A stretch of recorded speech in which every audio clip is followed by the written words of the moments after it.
The Hinterkaifeck Murders is one of the most unsettling, unsolved mysteries in German history. In 1922, an entire family was brutally murdered on an isolated farm, and to this day, no one knows who committed the crime or why.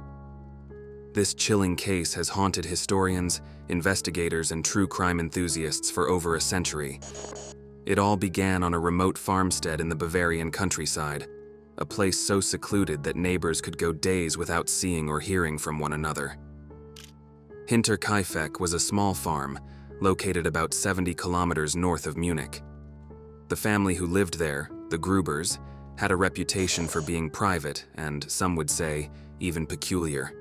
The household included the elderly Andreas Gruber and his wife, Cecilia Gruber, their widowed daughter, Victoria Gabriel, and Victoria's two young children, 7-year-old Cecilia Gabriel and 2-year-old Joseph Gabriel.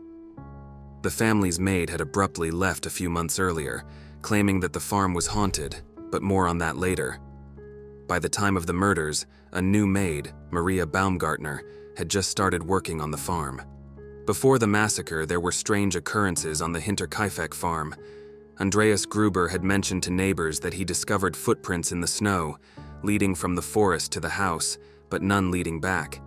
He searched the property but found nothing unusual. Then there was a strange newspaper that appeared in the house, one that no one in the family had purchased. Andreas also claimed to have heard footsteps in the attic, but after checking the space, he found no one. To add to the tension, a set of keys mysteriously went missing from the house. These strange occurrences had everyone on edge, but no one could have imagined the horrors that were about to unfold. On the evening of March 31st, 1922, everything seemed normal on the farm. The new maid, Maria Baumgartner, had just arrived, and the family settled in for what would be their final night alive. Over the next few days, the neighbors noticed something strange. The usually active farm had fallen silent. Victoria's daughter, young Cecilia, didn't show up for school, and no one saw the family working outside. But oddly, smoke continued to rise from the chimney, as though someone was still inside the house. Finally, on April 4th, concerned neighbors went to check on the family. What they found was a scene of pure horror. In the barn, 4 bodies were discovered: Andreas, his wife Cecilia, their daughter Victoria, and little Cecilia Gabriel, all brutally murdered. Their bodies had been stacked on top of each other and covered with hay. Inside the house, the new maid, Maria Baumgartner, was found dead in her bed, and in his crib, the youngest member of the family, Joseph, had been killed as well. Each victim had suffered massive head wounds, likely inflicted with a farm tool known as a mattock. What makes this case so chilling isn't just the brutality of the murders, but the strange details that followed. It became clear that after the family had been killed, the murderer, or murderers, had stayed on the farm for several days. The cows had been fed, food had been eaten, and smoke continued to rise from the chimney. Whoever had committed this atrocity had lived in the house with the bodies. The investigation into the Hinterkaifeck murders was intense, but frustratingly, it yielded very few answers. The crime scene was compromised early on, as neighbors and townspeople flocked to the farm, unintentionally contaminating potential evidence. An autopsy revealed the horrifying extent of the injuries. Victoria's face had been mangled beyond recognition, and young Cecilia had torn out clumps of her own hair, likely in agony, before succumbing to her injuries. The murder weapon, a mattock, was found on the property, and there were no signs of forced entry. This led investigators to believe that the killer might have lured the family one by one into the barn before attacking them. But the most puzzling detail was that nothing had been stolen. All valuables remained untouched, ruling out robbery as a motive. The case quickly gained attention throughout Germany, and various theories emerged about who could have committed such a heinous crime.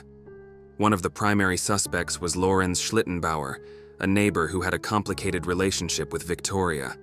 Schlittenbauer had once claimed to be the father of her son Joseph, though he later retracted this claim. Some believe that Schlittenbauer may have killed the family in a fit of jealousy or anger over the paternity dispute. His behavior at the crime scene was also suspicious. He had been unusually calm and had even handled the bodies before police arrived, something that struck many as odd. But despite these suspicions, no concrete evidence tied him to the murders. Another theory suggested that a vagrant or drifter might have committed the crime. Some thought that a transient worker could have stumbled upon the isolated farm, killed the family, and stayed there for a few days before moving on. However, there were no reports of any suspicious individuals in the area at the time. More bizarre theories suggested that the murders could have been part of a cult ritual, or even committed by someone with supernatural abilities. After all, the previous maid had quit her job, claiming that the farm was haunted by dark, malevolent forces. While these theories are certainly intriguing, there's no evidence to support them. Another possibility is that the killer was someone who knew the family well, possibly even a family member. Andreas Gruber had a reputation for being harsh and abusive, and there were dark rumors of an incestuous relationship between him and Victoria. Could this have been a motive for the murders? Some have speculated that this family secret may have led to a crime of passion or revenge, but again, no evidence has ever surfaced to confirm this theory. Despite exhaustive investigations, interviews with over 100 suspects, and multiple attempts to solve the case, the Hinterkaifeck murders remain unsolved. In 1923, the farm was demolished, and the site was eventually turned into a memorial for the victims. Over the years, the case has inspired countless books, documentaries, and even modern reinvestigations.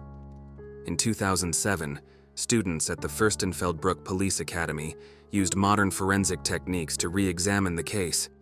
While they were able to narrow down the list of suspects, they refused to release their findings, citing respect for the surviving relatives of the victims. And so, the Hinterkaifeck murders remain a chilling and unsolved mystery, a brutal crime with no clear motive, no known perpetrator, and countless unanswered questions. What truly happened on that cold, remote farmstead in 1922? Was the killer someone close to the family, or a stranger who vanished into the night? We may never know. But one thing is certain: the story of Hinterkaifeck continues to haunt us to this day. The answers are never what they seem, but they're out there, waiting to be uncovered. Subscribe for more true mysteries, and join us as we unravel the unknown. The next clue might be closer than you think.